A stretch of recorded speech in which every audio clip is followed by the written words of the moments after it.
saying, things about rule of law, rights, and all of that.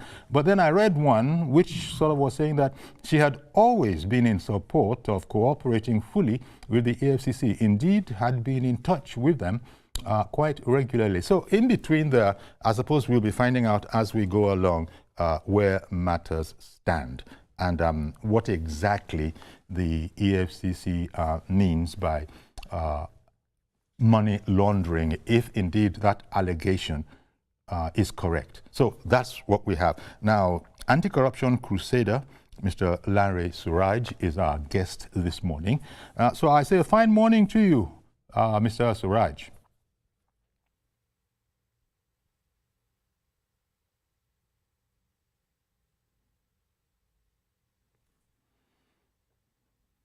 Okay, clearly Mr. Suraj hasn't heard me yet. Let me try again. Good morning, Mr. Lanre Suraj. Hello? Yes. I just heard a hello from you. I just heard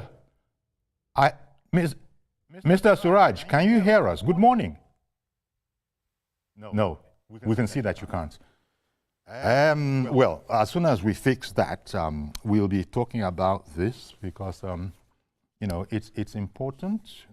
But we'll probably be exploring why Mrs. Achimogu here, Aisha, as a matter of fact, Aisha Achimogu, why she is of particular interest to the EFCC. And the fact that headlines, in the past 2 days or so, have been combining their names, in reporting on this story. Maybe that was just a coincidence, but why? Okay, in case you didn't know, one of the biggest, most important things about Mrs. Achimogu here that Nigerians found out was that she held a fairy tale, a fantasy 50th birthday celebration in Grenada. In fact, it was reported to have lasted all of, is it a week? Is it 10 days? And the way the report goes, they're still talking about it in Grenada. So that's to one side. And there are other sensitive aspects to the story. We'll see what will come out once we get speaking to Lanre Suraj. But it's important to note that one report that I read in The Nation has said it's not the only paper carrying this story. It said that she is, interested in coming to cooperate with the EFCC, that indeed she wouldn't have it any other way. So let's see if Mr. Suraj is up yet. Mr. Lanre Suraj, can you hear us yet? Okay, we will get Lanre Suraj. But in the meantime, this is what we intend to speak about. Maybe what we'll do, maybe I'll open the phones. So pending when we can get Lanre Suraj to join us, maybe we'll first of all just take the story from what's out there in the public. Alleged money laundering. She arrived in the wee hours of yesterday morning direct from the UK. The EFCC, combining all the stories that you have, the EFCC reportedly has said that, look, they were not going to take a risk. Now that we've seen her, we do insist that she come along with us and try and sort some matters out. And, she, according to reports, and her people, had come to the airport. Her people had come with their own transportation. The EFCC would not say a word, but was just insisting that, you'll be coming with our vehicle. We are ready for you. So there's all of that. As soon as we get hold of anybody from the EFCC willing to speak, right now, it doesn't appear that anybody is willing to speak from the EFCC. It's like they're saying there's nothing to say yet. When there is something to say, we'll let you know.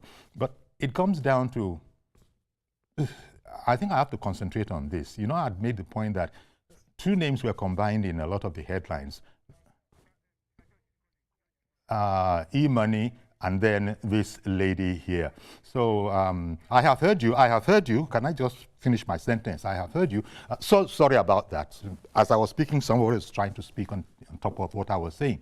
So we're going to try and find out what, and perhaps most importantly, why the EFCC is interested in Mrs. Achimogwu. Good morning, Mr. George. I hear that you're on the line. Uncle Yori. Yes, sir. Good morning. Thank you for calling in. Uncle Yori, what I heard is that this lady held a week-long birthday party abroad where a lot of dollars in bundles were sprayed and all that. In other words, living large all over the world. And the source of wealth is not established. Oh, okay. And that is probably why the EFCC wants to know what she does and what led to that. That's a good move. But the EFCC, I hope, has their facts to challenge her upon her arrest. Indeed. Not just playing to the gallery in the media. At the end of the day, the culprit will escape. Indeed. And apart from that, Uncle Yori, we have similar situations here in the country. Mm-hmm. And I want to know what EFCC is doing about it. Yep. Last week, I saw videos on social media on similar parties that happened in Nigeria here, where people were spraying bundles of dollars in a marriage by a celebrity. So what is EFCC doing about those ones? Indeed. And we are also aware, Uncle Yori, we have discussed this issue severally, of governors who are using the money that we are making from the removal of oil subsidy to buy up dollars, to make sure the dollar does not go below 1,500. What is the EFCC doing about it? If CBN is tired about it, is EFCC also tired? We want to know. I think it is the EFCC's spokesperson. You need to find a way to bring him. Let us ask him questions, what they are doing about things like this. Enough is enough. Spot on, Mr. George. Thank you very much. Spot on.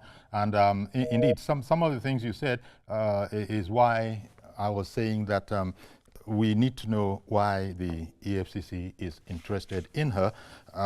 Because when it comes to living large, look, there's so many Nigerians that are living large, you know. It's for people, the EFCC, to find out if indeed they can really legally afford to be doing that. In fact, social media is full of people of commentary such as, look, how about X that did this? How about Y that was seen doing this? How about W that we actually, saw, spending money? You haven't done anything about those. But the EFCC would not make a rash move, I would wager. So it's important, as Mr. George was saying, that we find out from the EFCC just why they are interested in Aisha Achimogwu. Apparently, she's not based in the UK. She's described as a businesswoman, but a businesswoman who could, hold a 10-day, birthday bash, flying in people from around the world, including Nigeria, and not excluding some alleged, notable names. All of this it's all there on the social media. And so we don't really know. And as Mr. George has said, it's going to be pertinent, very, very important to hear from the EFCC. Sani Adenuga, chairman of Boot Party, just happens to be in Lagos, and he has called, well, not in Lagos, but he's in Nigeria, and he has called in. Good morning, Sani. He's in Ijebu, as a matter of fact. Yes. Good morning, Okiyori. Nice to be with you. I've been around for a while. Yeah. Good morning. Hope you're enjoying your stay at home. Yeah, good morning again. Yeah. I think the topic about the EFCC making a show of the arrest, we all know they need to buckle up. I think that's just the point. Since the likes of myself, I get tired of having to see that once in a while, they just kind of cherry pick who did they arrest. And we keep going on about it. You know, this ideology of anyhow in Nigeria. And people sometimes ask, you know how we get to where we are. We all know. Bricklayer, call them any name, artisans, politicians before they become politicians. Everybody behave the way they like. Mm-hmm. And when they suddenly get to power, people keep asking, how do we have this type of leaders? We should ask ourselves. We need to change our way of life. And I think EFCC itself needs to do more to make sure that they don't just share the key. They should tell the whole Nigerians that, look, we're here and we're doing our job properly. You know, but when it comes to you only pick on those who are being correct, then people start feeling that sense of like I'm being wish-hunted or someone is chasing after me. But let it be a culture for us where it becomes to know that, look, if you violate any of our laws. Okay. Well, thank you very much, Sonny, for calling in. It's interesting the way this story is going. We'll get to the bottom of it because we will be hearing from the EFCC. And by the way, just before I bring up, well, Mr. Larry Suraj, do we have communication yet? Good morning to you. I can hear you. Good morning, Mr. Yorifola. If you can hear me. Excellent. Thank you very much. Well, I've been, I've been speaking since we haven't been able to give him some background to the case. But maybe now let me just read this and then shut up, and so come over to you. Speaking for Mrs. Achimugu, her lawyer reiterates her full commitment to cooperating with the EFCC and any relevant authorities. Quote, as a law-abiding citizen and advocate for transparency and accountability, she views this process as a necessary part of public service and remains confident that her cooperation will contribute positively to the Commission's efforts. Well, in fact, let me just add this one paragraph. We also wish to extend our profound appreciation to the EFCC for their professionalism, maturity, and patience displayed in handling her temporary absence. That's Mrs. Achimungu's lawyers speaking for her. That report is in The Nation this morning. Okay, now over back to you, Mr. Larry Suraj, anti-corruption crusader. What do you make of this story? Most Nigerians didn't know very much about Mrs. Aisha Achimungu until the news broke. I think it was about a couple of years ago now, I'm guessing, when she was said to have had this fairy tale birthday bash in Grenada. What can you add? What do you think is going on? Well, thank you. I think it would be very important to clearly get Nigerians to separate the critical issues of investigating and prosecuting crimes from the social status of individuals. Very sadly and unfortunately for us, it's so bad that the public officials who have cultivated the almost image of that infallibility or even above the law is gradually now being extended to even private individuals, such to the extent that you will see the level of impunity even on the roads. You will see private citizens, some of them even cyber criminals, the Yahoo boys with some of this money around, driving with police convoy and not only oppressing other road users, but even circumventing and at the same time disobeying the law and other governing the roads. And unfortunately, this has just been extended to such a situation that once you can hit the limelight with some money to throw around or ability to get on a private jet or have a backup ride with a tinted vehicle, then it means that you cannot be subjected to the scrutiny of the rule of law. But in this situation, like you said, I mean, Mr. Shimugu has not been one of those to be known either in the public or the social life. Maybe because some of us are not involved in that social circle, and the ones that are there, they know each other. And that must be the reason why you have those high caliber of people in attendance at that birthday gig that happened in Grenada, including the current governor of Lagos State. And for that, it shows that she must be known well in the social and political circle. If you can have a sitting governor to be also in attendance at that party. But now coming down to the issue about accountability and transparency, I think it is very important, especially when we can see quite a number of people. And that is unfortunately what we have now with the mentality of the young people. It is about the display of wealth without any show of entrepreneurship, company, family background with wealth, or any source of livelihood that will justify that wealth. And if there are reasons for the law enforcement agencies to ask questions, I think people should have the honorable disposition of responding to such invitation. And I would want to comment the statement by the lawyer, to Mr. Shimugu, where he's already promised the cooperation and also appreciates the handling of the matter by the EFCC prior to this time. Indeed. The quote, which was quite refreshing because it depends on which one you're listening, you're reading. There are those that are belligerent, adversarial, but this one, the lawyer is saying, in relation to his client, Mrs. Aisha Achimogo, that it is her statement or her thought. Let me just read it.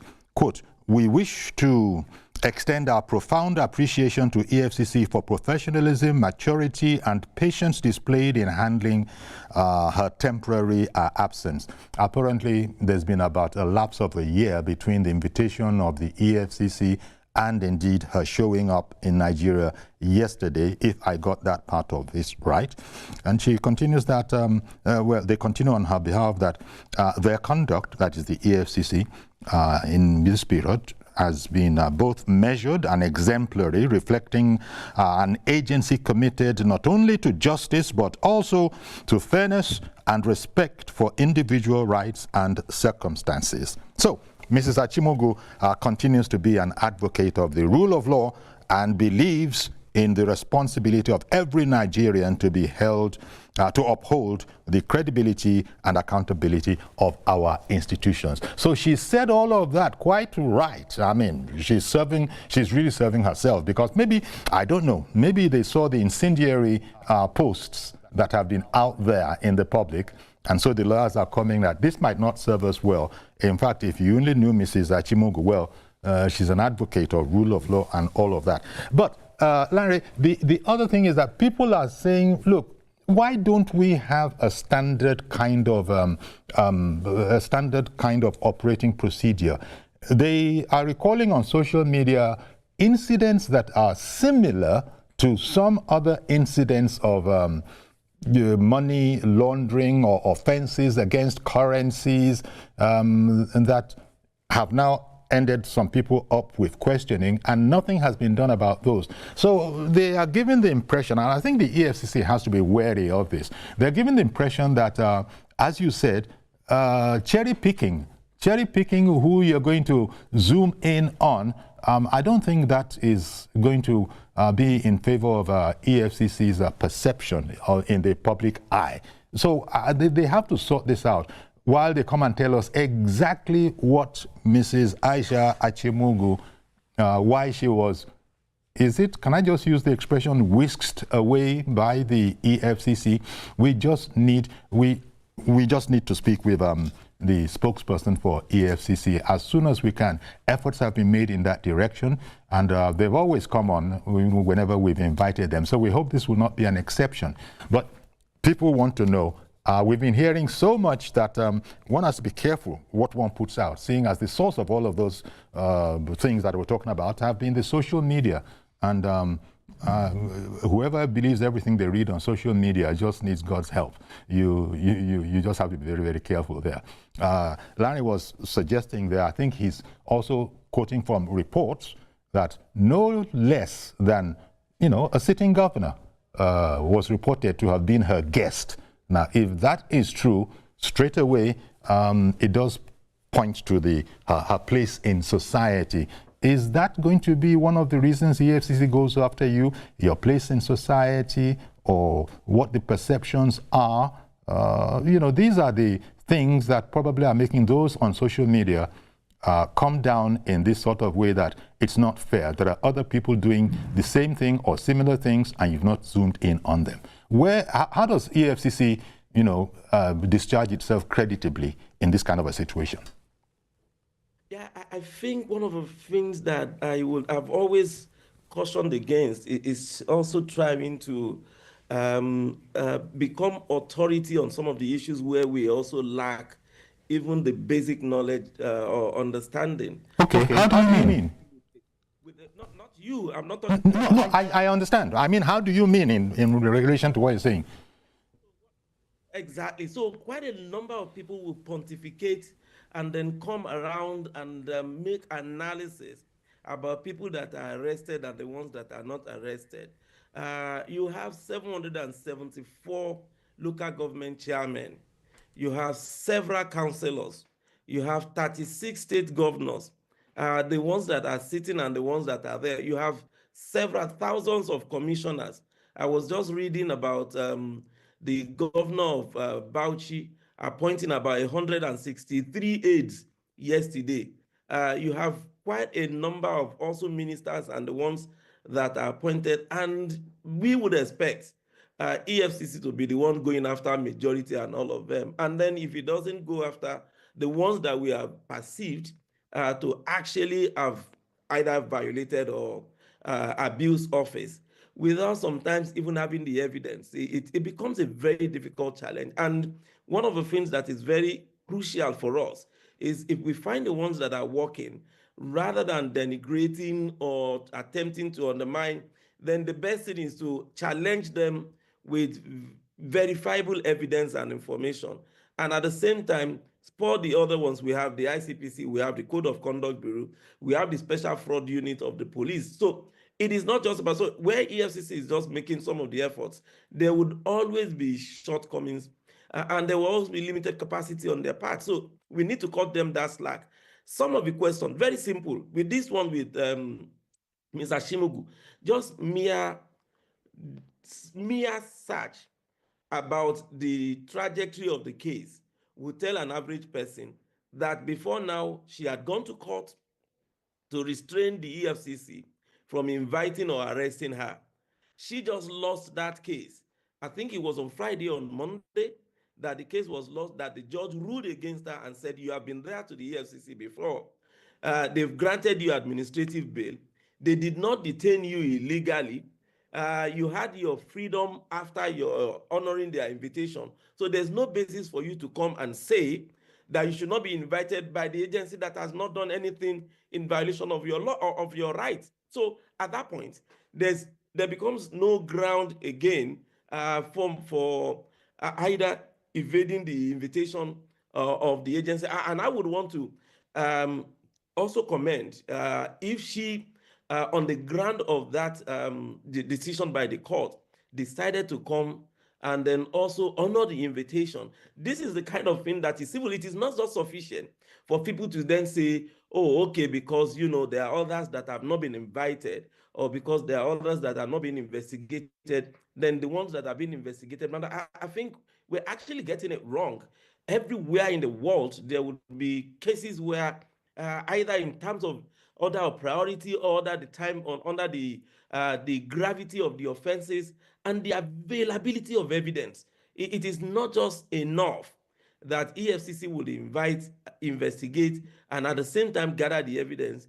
It is also for us to know that EFCC will still have to be subjected to the court.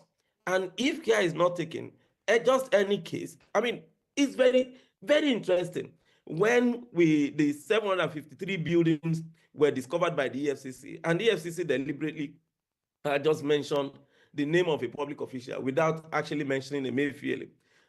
The interim order was granted for feature, and an advert was made. Everybody in Nigeria knew about that discovery by EFCC. The final for feature was made. Before I go on break, that Mr. Ihena Cho, a senior advocate of Nigeria on behalf of the EFCC, has acknowledged that, this is a report by Premium Times, had acknowledged that Mrs. Achimugwu was on administrative bail, but alleged that she had previously violated its conditions by failing to honor previous invitations. Quote, "We invited the applicant and she refused to come," he said. Okay, so I'll just leave that there. Let me take a break and come back, and I will continue this conversation, and if there are any calls, we'll also include them as well. Stay with us, please.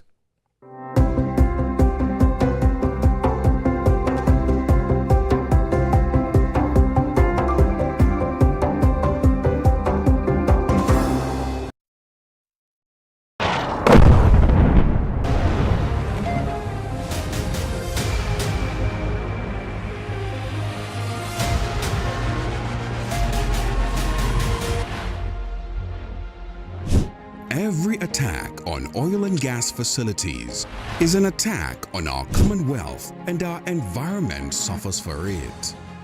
The consequences are dire: environmental degradation, disruption of our agrarian culture, and economic hardship. Now, let's stand together against vandalism, crude oil theft, and illegal bunkering. Please report suspicious activities.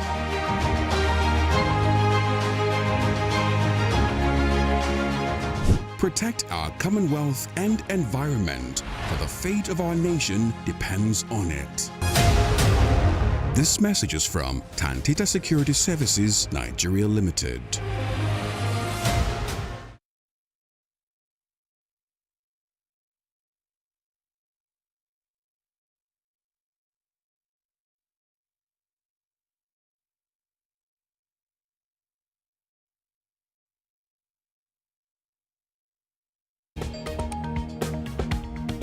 The Inspector General of Police has met with senior officers to review the state of security.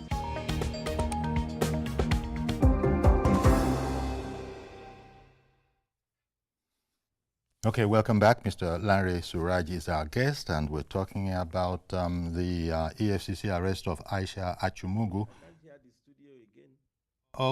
Okay, well, I heard you, and indeed everyone at home heard you. So thank you very much for that observation. They're working on it as we speak.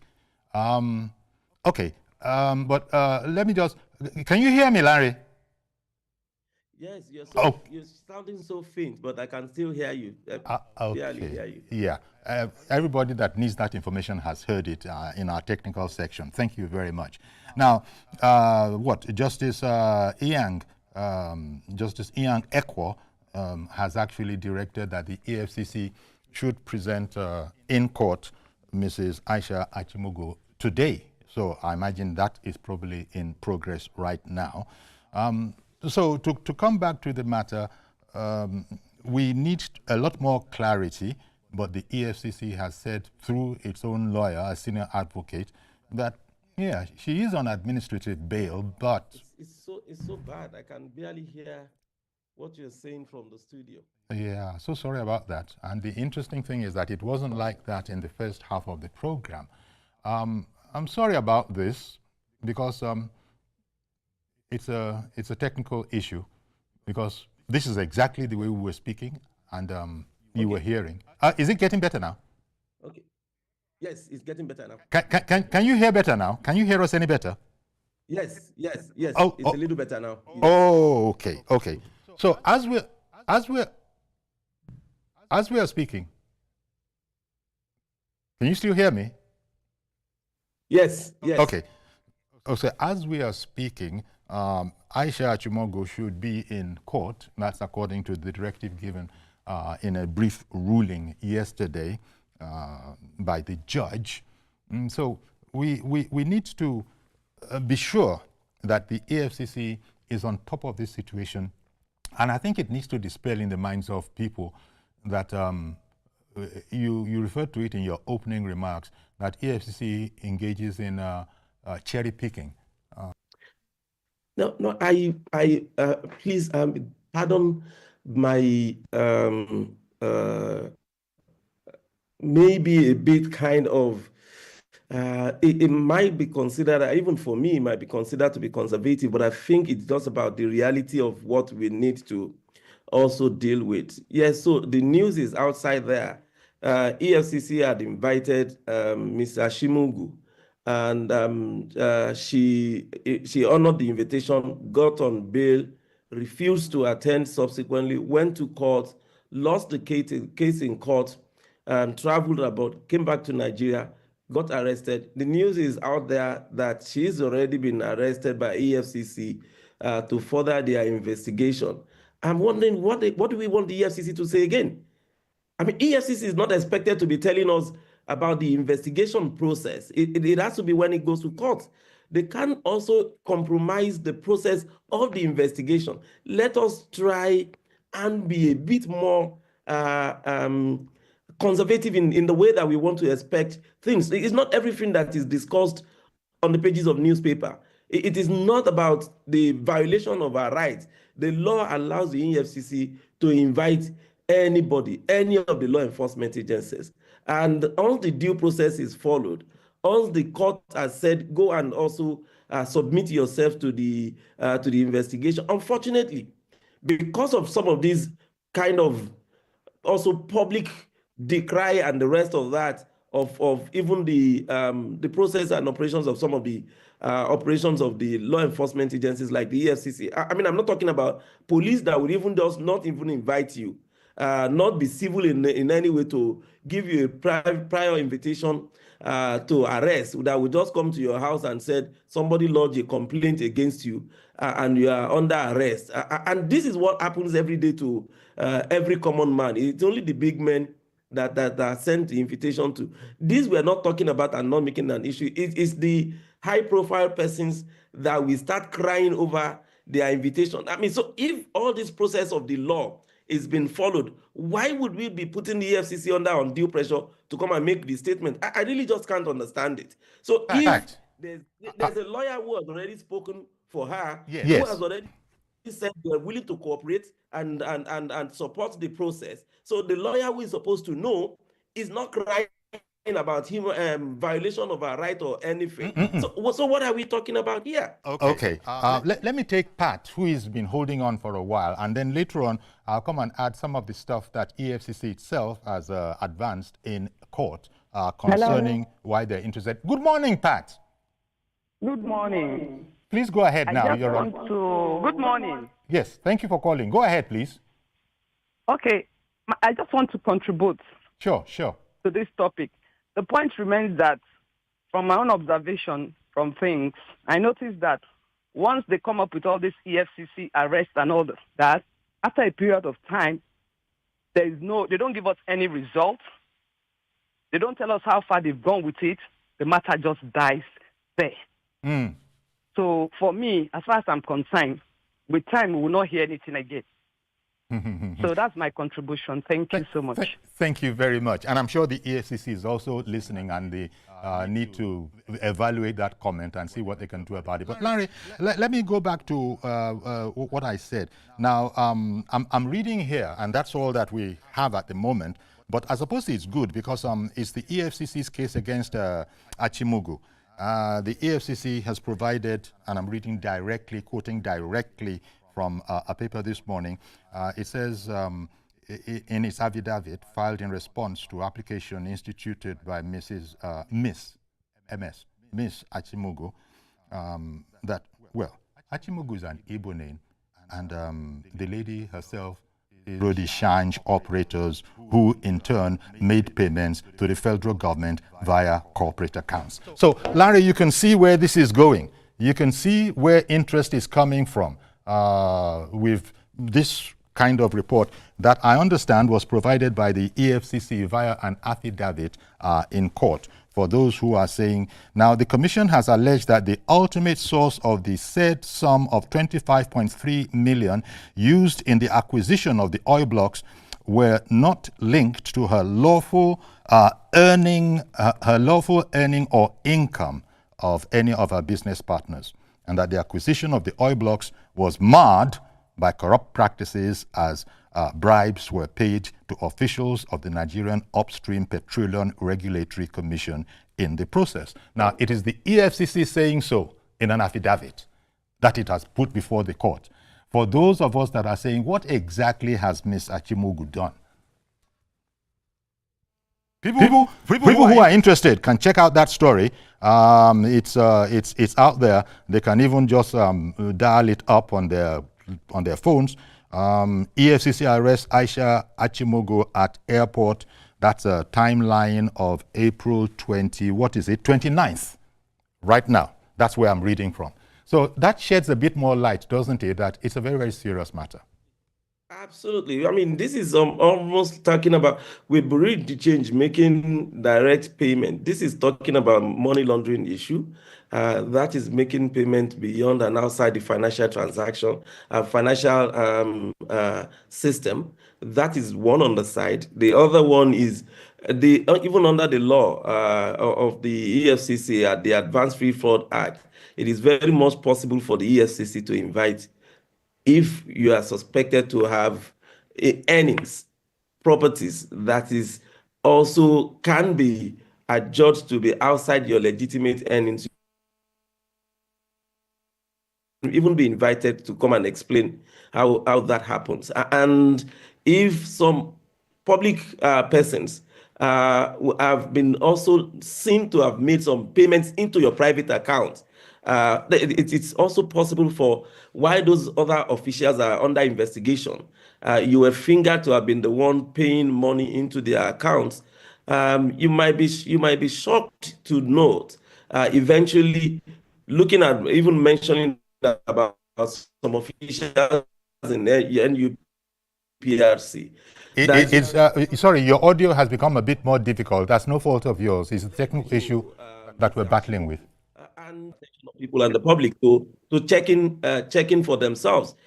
Okay, let me check. Larry, sorry to interrupt you. Let me just take Mazi Okorafo, who has been holding on for quite a while. Good morning, Mazi Okorafo. Good morning, Sayuri. Okay. You see, when we talk about this laundry money, when you run into it, see, banks. You see, for you to go into laundry, people with domicile accounts, what are the approach to this domicile account by the bank? What are they doing? You see, they are what to call the modern way of all this, tracking all these things. Forensic approach. You see, 70% research that our banking industry, all this that even the economic agencies fighting all this financial fighting. The forensic approach to do things now, they are lacking on it. Because this goes with data processing system. But if you have good, satisfied, standardized forensic experts, all these things are very easy to track. But because we don't want to take up the system to spend money to get all these things, to get all these things done. But if you have people with their experts, with these data processing that go to forensic approach, also for tracking this thing, all these things will be a bygone story. But it's a very bad because it's affecting our business, it's affecting development, it's affecting the system in Nigeria. Now look at about the students who are going outside to read outside Nigeria. You see the problem they face. Because of all these things, many of them, that's why check very well. Check that and see that many of these are Nigerian students and they are having a lot of big problems because of all this laundry. Well, God will help us in this country. Good morning, Mazuka from Maroc. Indeed, thank you very, very much for calling. God will help us all. But this is a matter that now that it's out there in the public space, Larry, the EFCC is going to come on, is going to have through a bit more enlightenment on the matter. We're just getting various different reports, but at least the one that they have submitted in court as an affidavit, which I think would have been very, very carefully constructed, has laid some very weighty allegations. We're talking about 23.20. How much is that? $23 million for 2 oil blocks, and the whole transaction doesn't seem to have very much to do with Ms. Achimogu's normal line of business. She's reported to be an accounting graduate, and sorry, please continue.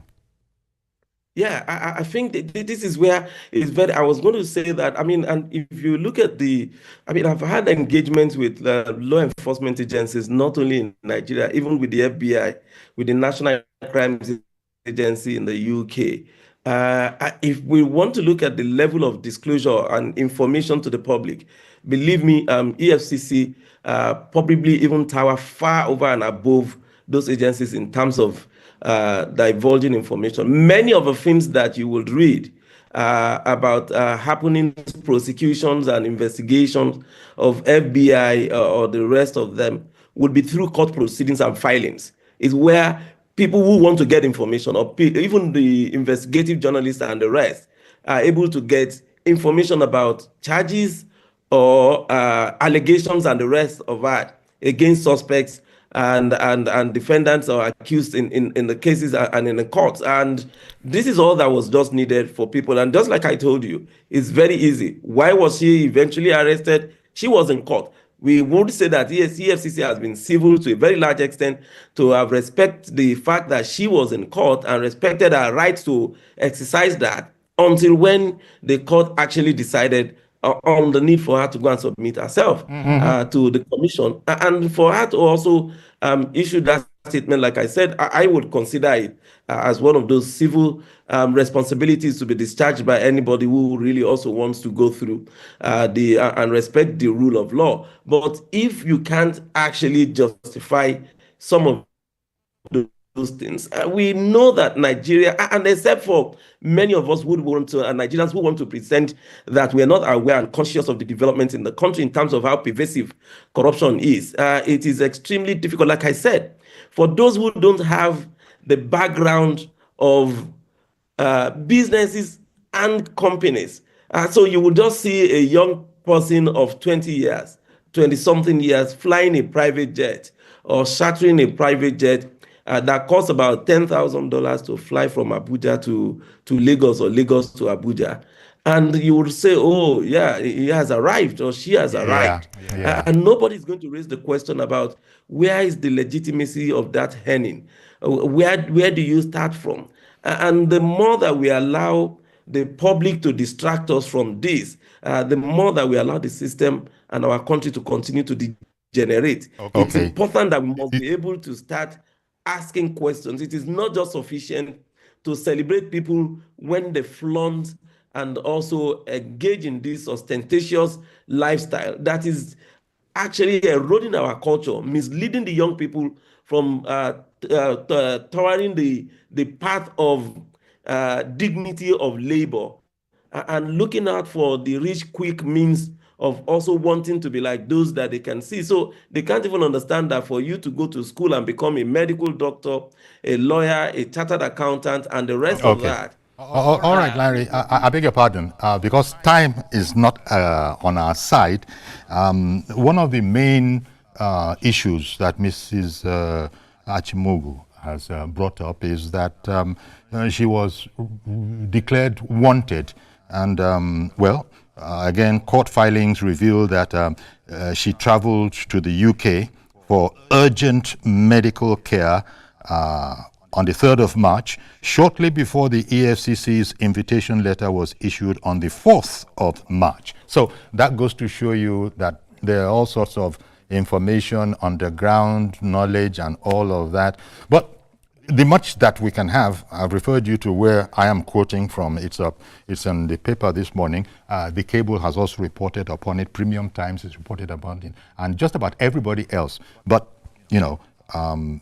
we have to wait on the EFCC to come and add to that if anybody needs any addition. EFCC has already tendered an affidavit in court, and they have said that they are not able to see, a correlation between the work she's doing and stuff like 24.3 million dollars US. So I want to thank you, Larry, for coming on and shining a bit light on this as we all wait for the EFCC to maybe help us out. Or, as you said, it's not everything they do they can be reporting in the newspaper. We'll just wait and see how it goes. Thank you very much for your time this morning, Larry. Appreciate it. Thank you for having me. All right, then. So we're going to have to leave it there, pending when there's more to report on this matter. Do please join us.